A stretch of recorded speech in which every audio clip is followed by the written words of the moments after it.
ధనుస్సు రాశి.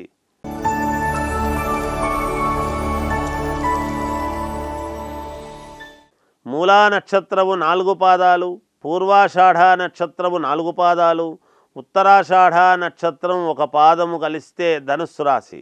ఆదాయము 11, వ్యయం 5, రాజపూజ్యత 7, అగౌరవము 1గా ఉన్నది.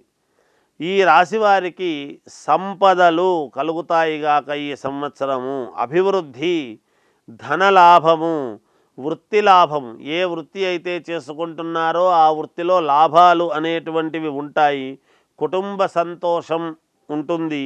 కార్యజయం, బుద్ధిబలం. ఎన్ని కష్టాలు ఉన్నా జయము కలుగుతుంది గాక. దూరాలోచనలు బాగా ఫలిస్తాయి. దీర్ఘకాలికమైనటువంటి ఆలోచనలు బాగా ఫలించి తీరుతాయి గాక. అనూహ్యముగా యోగాలు రావటం జరుగుతాయి.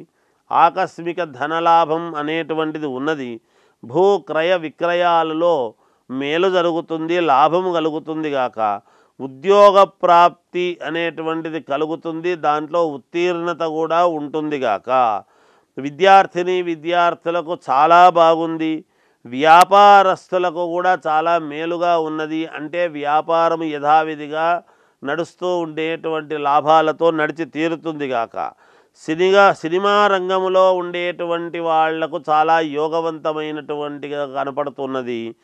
రాజకీయాలలో ఉండేటువంటి వాళ్లకు మహాద్భుతమైనటువంటి యోగం అనేటువంటిది కనపడుతూ ఉన్నది.